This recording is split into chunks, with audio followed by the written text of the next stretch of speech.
Dr. Evelyn Carter's apartment, Boston, Massachusetts, 11:47 p.m. Rain lashed against the window of Evelyn's cramped apartment, the sound like fingernails dragging across glass. She sat hunched over her desk, the glow of her laptop illuminating the dark circles under her eyes. The grant proposal had consumed her for weeks, a last-ditch effort to salvage her floundering academic career after her controversial book, Debunking the Dead, had alienated her from the paranormal research community. Then, the email arrived. Subject: Congratulations, historical documentation grant approved. No sender name, no institution. Just an attachment, a contract offering $250,000 to investigate and document America's most historically significant haunted locations. Evelyn frowned. She hadn't applied for this. She clicked the attachment, a PDF with elegant, embossed letterhead, the Blackthorn Historical Society. The grant terms were vague, but the list of sites was unmistakable. Salem, Penhurst Asylum, a Louisiana plantation, Wounded Knee. Places steeped in violence, suffering, and yes, ghost stories. She rubbed her eyes. When she looked back, the letterhead had changed. Now it read, Peabody & Sons, Research Foundation, estimate 1889. Evelyn's breath hitched. She refreshed the screen. The original Blackthorn letterhead reappeared. Glitch, she muttered. But when she printed the document, the paper that slid out was yellowed, the ink slightly blurred, like an old typewriter had been used. The next morning, Harvard Historical Archives. Evelyn sought out Dr. Richard Keaton, her only remaining colleague who hadn't written her off as a hack. Blackthorn Historical Society. Richard adjusted his glasses. Never heard of them. But Peabody & Sons. He pulled a crumbling ledger from the shelf. Closed in 1891. Their last project was cataloging sites of spiritual unrest. He smirked. Funny coincidence. Evelyn ignored his skepticism. Who would fund something like this? Richard hesitated. If it's legit, it's the opportunity of a lifetime. If it's not, he met her eyes. Be careful, Ev. There are people who don't like their ghosts being debunked. That evening, Evelyn's apartment. She packed her recorder, camera, and a stack of research books. The grant required her to leave tomorrow. No delays. Her phone buzzed. A text from Richard. Check your email, now. She opened her inbox. A new message sent 3 minutes ago, from Richard's account. Subject: Don't go. The body of the email was blank. Evelyn called him. No answer. Then a knock at her door. 2 police officers stood in the hallway. Dr. Carter, the taller one said, we need you to come with us. There's been an incident involving Dr. Keaton. Boston City Morgue, 10:18 p.m. Richard lay on the steel table, his face waxy under the fluorescent lights. The coroner said heart attack, natural causes. But Evelyn's eyes locked onto his hands. His fingernails were caked with dirt, as if he'd been digging. The coroner left to retrieve the autopsy report. Alone in the morgue, Evelyn leaned closer, and Richard's eyes snapped open. She stumbled back, her pulse roaring in her ears. His lips didn't move, but a wet, guttural whisper filled the room. They chose you for a reason. Then his body went rigid again, as if nothing had happened. The security monitor in the corner flickered. For a split second, Evelyn saw her own reflection, but in the footage, she was smiling. Final scene, Evelyn's apartment. 3:33 a.m. She couldn't sleep. The grant documents lay on her desk.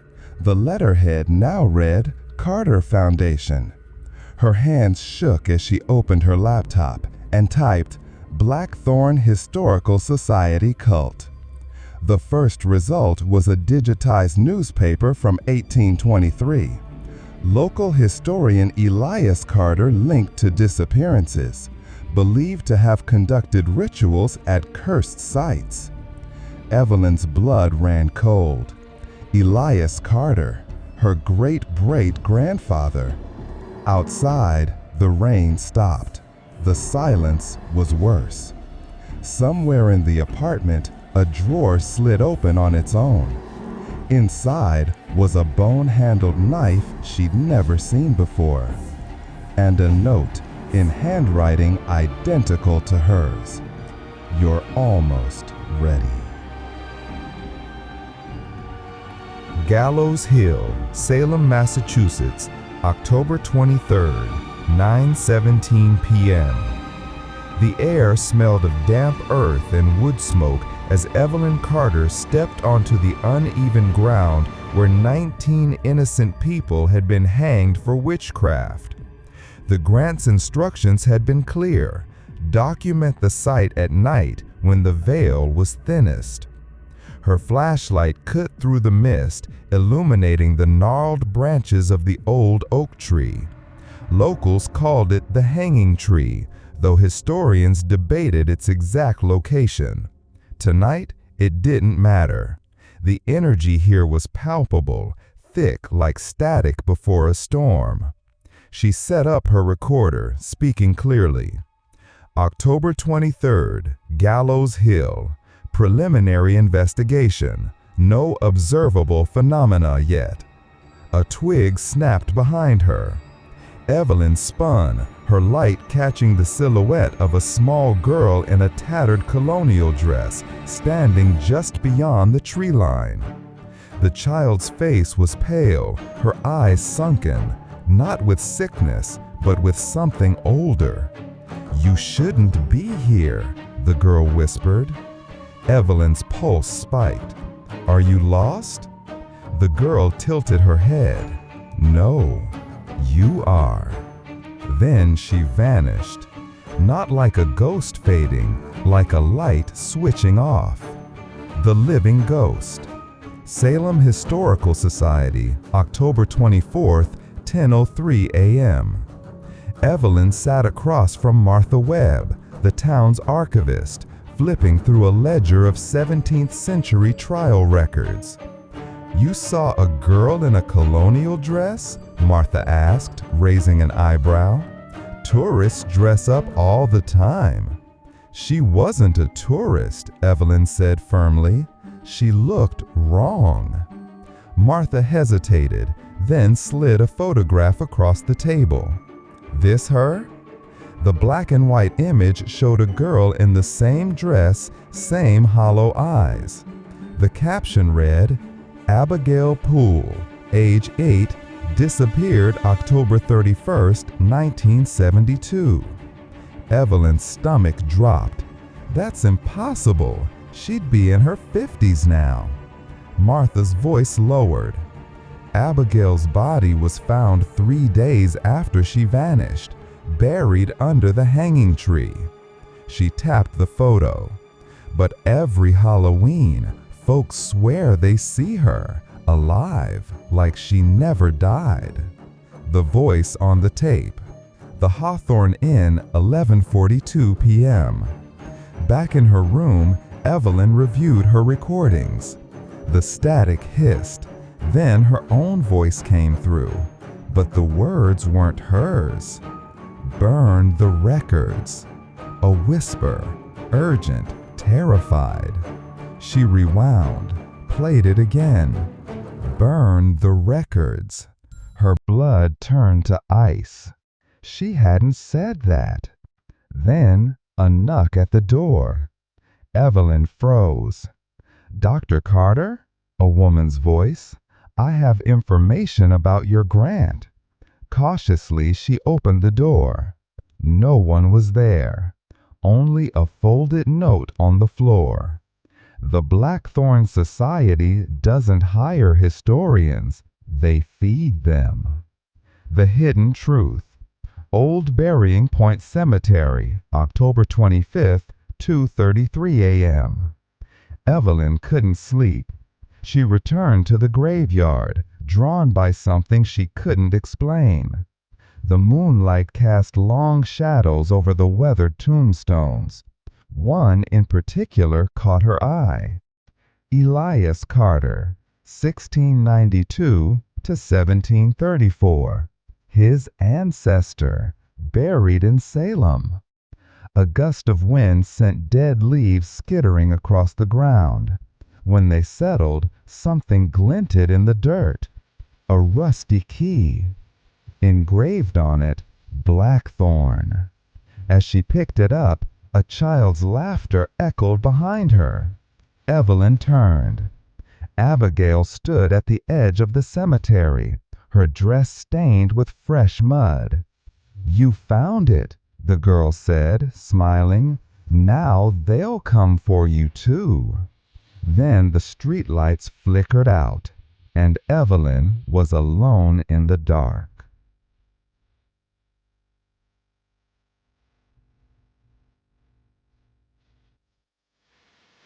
Blackthorn Oaks Plantation, Louisiana, November 1st, dusk. The plantation loomed ahead like a decayed monument, its white columns choked by ivy, the once grand staircase sagging under the weight of time. Evelyn's rental car crunched over gravel as she pulled up, the setting sun staining the sky the color of old blood. She hadn't planned to come here, not yet, but after Salem, the key in her pocket seemed to pulse against her skin, whispering in a language she didn't understand. The grant documents had listed Blackthorn Oaks simply as Site of Interest number 3. No history, no context. Now she knew why. A rusted iron gate screeched as she pushed it open. The air smelled of wet earth and something fouler, like meat left too long in the sun. Her phone buzzed. No signal. "Of course," she muttered. Then a voice. "You shouldn't be here." Evelyn spun. An old black man stood at the edge of the property, his overalls caked with dirt, his eyes milky with cataracts. He hadn't been there a second ago. "I'm just here to document the history," she said carefully. The man's lips peeled back in a smile that showed blackened teeth. "History ain't done with you yet." Then he was gone. The portrait in the attic. The front door was unlocked. Inside, the plantation was frozen in time. Dusty chandeliers, moth-eaten drapes, a grand piano with keys that looked chewed. Her flashlight beam caught something on the wall. A portrait. Evelyn's breath caught. It was her. Same sharp cheekbones, same skeptical frown. But the dress was antique, the background unmistakably this house. The plaque beneath it read, "Evelyn Carter, 2024. Next year." Her fingers trembled as she touched the frame, and the house groaned, a deep shuddering sound like a beast waking. Somewhere below, a door slammed. Footsteps. Coming up the stairs. "You came back." Evelyn bolted for the attic, the key burning in her pocket. The narrow stairs creaked under her weight. The air grew thicker, hotter, until she was gasping. At the top, a single door. Locked. The blackthorn key slid in perfectly. Inside, the room was small, windowless, the walls covered in strange symbols. And in the center, A noose dangling from the rafters, empty, waiting. A whisper behind her, "You came back." Evelyn turned. A woman stood there, her dress tattered, her wrists raw with rope burns. "I knew you would," the woman said. Evelyn's throat went dry. "Who are you?" The woman tilted her head. "You don't remember?" Then the attic door slammed shut, and Evelyn was alone with the noose. The ledger's secret. She didn't remember leaving the plantation. One moment she was in the attic, the next she was in her car, her hands gripping the wheel so tight her knuckles were white. The sun was rising. She'd lost an entire night. On the passenger seat, a leather-bound ledger. She hadn't taken it, but there it was. With shaking hands, she opened it. The pages were stained with something dark. The handwriting cramped, frantic. June 12, 1859. The sacrifices continue. The dead do not stay dead. Elias was right. The blood remembers. And then at the bottom of the page, "She will return," underlined 3 times. Evelyn flipped to the last entry. October 31st, 2023. It's almost time. Yesterday's date. Her phone buzzed to life. A text from an unknown number. "You're right on schedule." Attached was a photo. Her, asleep in the attic, eyes wide open, smiling.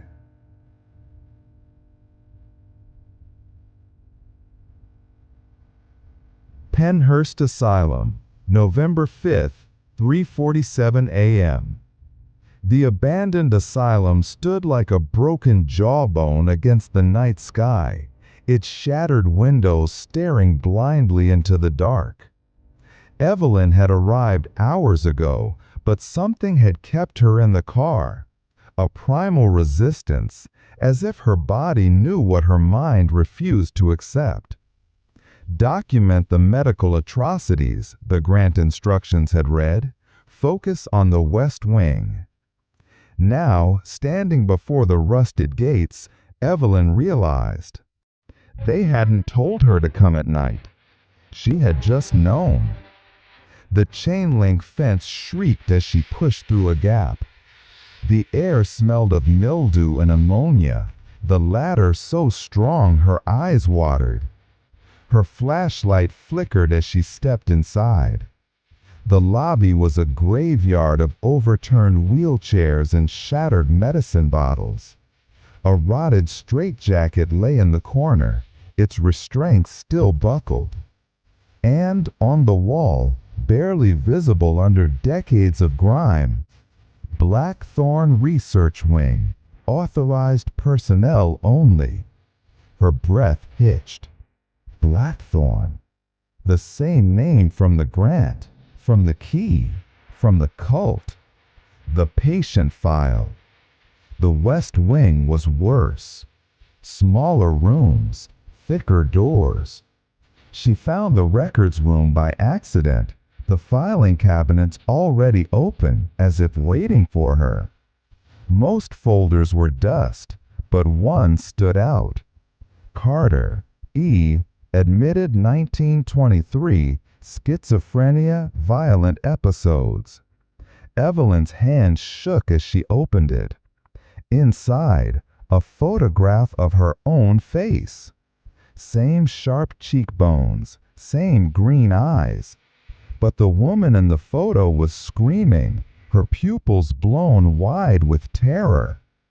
The file included fingerprint records. Evelyn pressed her own thumb against the yellowed cardstock. A perfect match. "Impossible," she whispered. Then she turned the page. Subject exhibits knowledge of future events, claims to be trapped in time. A drop of sweat fell from Evelyn's brow, smudging the ink. Where it touched, new words appeared. She's here again. The pills in the dust. The next room was smaller, an examination table. Rusted scalpels lay scattered on a tray, and beneath the table, a prescription bottle. Modern. Evelyn picked it up. The label read, Dr. R. Langford, clozapine, take twice daily. Her therapist's name, her medication, but she'd never been prescribed this. Had she? A noise behind her, the squeal of wheels. Evelyn turned. An empty gurney rolled toward her, its straps dragging like dead limbs. Then the lights went out. The voice in the dark. She ran, down corridors that shifted, doors that locked themselves, until she found it, the electroshock therapy room. The machine was on, the paddle sparking, and sitting in the chair, herself, straps already fastened. You're late, the other Evelyn said. Then the machine whined to life. The last thing she heard before the seizure took her was, they're making us remember. The awakening. Evelyn woke in her car. Dawn light filtered through the windshield. Her mouth tasted of burnt copper, and in her lap, a single pill, clozapine. Her phone buzzed. A text from Dr. Langford. Missed our session today. Everything okay? Evelyn stared at the message. She didn't have a therapist, did she? Then her camera roll refreshed. A new photo. Her strapped to the gurney, eyes wide, smiling.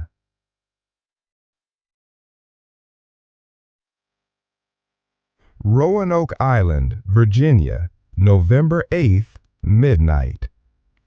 The cave entrance yawned before Evelyn like a throat, its jagged edges glistening with condensation. The grant had listed this place simply as site of the lost colony's last feast. No details, no warnings. Evelyn's flashlight trembled in her grip as she stepped inside, the air thick with the scent of wet stone and something metallic. The walls were covered in crude carvings, figures with hollow eyes, their mouths stretched wide in silent screams. Then she saw them. The bones. Not ancient, not brittle with age, fresh. A rib cage still slick with gore, a skull, its teeth filed to points. And at the center of the cave, a blackened fire pit, the ashes still warm. Evelyn's stomach lurched. No, she whispered. But the grant had brought her here for a reason, and the cave was hungry. The finger in her throat. She didn't remember falling asleep. One moment she was documenting the carvings. The next she was on her knees, her mouth full of copper and rot. She gagged, retching into the dirt. Something solid hit the ground. A finger, pale, still twitching, and on its knuckle, her grandmother's emerald ring, the one buried with her 6 years ago. Evelyn scrambled back, her breath coming in ragged gasps. Then a whisper from the dark. You ate well. She spun, her light catching the silhouette of a man in tattered colonial garb, his lips smeared red. Who? But he was gone. Only the echo of his voice remained. The blood remembers. The GPS that knew too much. She fled the cave at dawn, her body aching, her mind scrambled. The rental car's GPS flickered to life as she turned the key. Calculating route, the robotic voice announced. Then, without input, returning home. The screen displayed an address, hers. But as she drove, the streets grew unfamiliar, the buildings older. Then the GPS announced, "You have arrived." Evelyn looked up. Her apartment building stood before her, but the windows were boarded, the bricks charred. A rusted fire department placard hung crookedly on the door. Condemned, 1992. Her phone buzzed. A news alert. Local woman found dead in apartment fire, 1992. The photo showed her face, the reflection in the glass. She didn't remember driving away.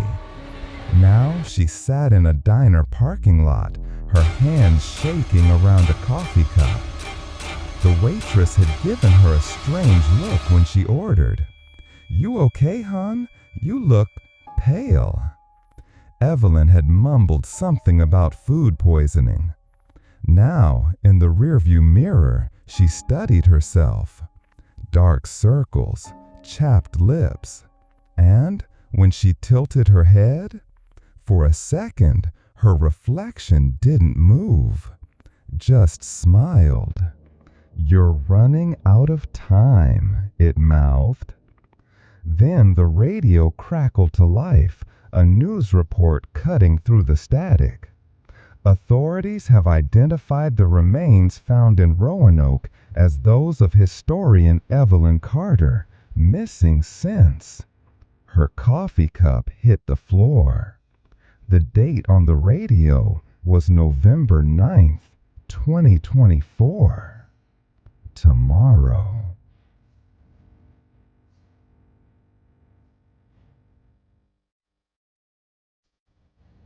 Route 666, New Mexico, November 12th, 11:23 p.m. The desert highway stretched before Evelyn like a black vein under the moonlight. The rental car's headlights barely pierced the unnatural fog that had rolled in minutes after she crossed the state line. The grant's instructions had been clear. Follow the highway until it guides you.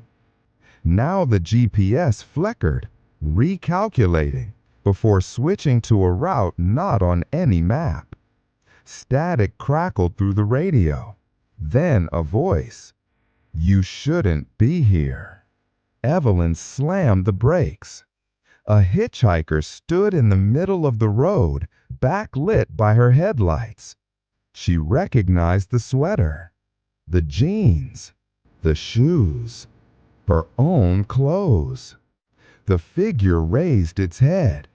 It was her face, swollen with decay, lips peeled back from yellowed teeth. "Turn back," her corpse gurgled, black fluid dripping from its mouth. "They're waiting where the roads—" A semi-truck roared past, blinding her with its lights. When Evelyn blinked, the hitchhiker was gone. Only a muddy handprint remained on her windshield, shaped like her own. The ghost town broadcast. The GPS led her to Liberty Falls, New Mexico, a town erased from modern maps. The church stood intact, its white paint glowing under the full moon. Inside, the pews were filled with skeletons in Sunday best, their skulls all turned toward the pulpit. Evelyn's recorder switched on by itself. a preacher's voice boomed from the empty pulpit. "And the 13th historian shall walk the hungry road, and her flesh shall be the key." The skeletons clattered to their feet. Evelyn ran. Her car wouldn't start. The radio blared to life. Breaking news: historian Evelyn Carter declared missing after failed search along Route 666. The date on the broadcast: November 15th, 2024. 3 days from now. Then the voice changed to her own. "You always stop at the church," her future self whispered. "That's where they catch you." Headlights appeared behind her. The Blackthorn Society's ambulance. The vanishing. Evelyn fled into the desert. The stars blinked out one by one. Then, a hand clamped over her mouth. "Quiet," hissed a voice, her own. The other Evelyn, alive, but with blackthorn pins on her collar, dragged her behind a rock. "They're rewriting time itself," the double whispered. "Every time you die, they—" A gunshot. The other Evelyn collapsed, blood bubbling from her lips. Behind them stood Dr. Langford, smoking pistol in hand. "Come, Evelyn," he said gently. "It's time for your final session." Then the desert swallowed her whole.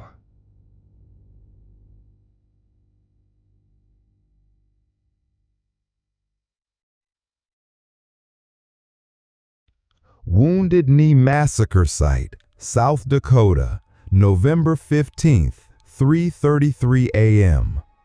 The frozen earth cracked beneath Evelyn's boots like breaking bones. A blizzard had swept through the plains hours earlier, leaving the mass gravesite eerily silent under a blanket of snow that glittered like crushed glass in her flashlight beam. The grant had been specific about this location. Document the spiritual residue. Listen for the voices under the earth.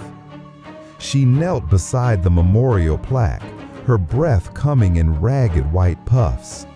The names of the dead seemed to pulse under her fingertips.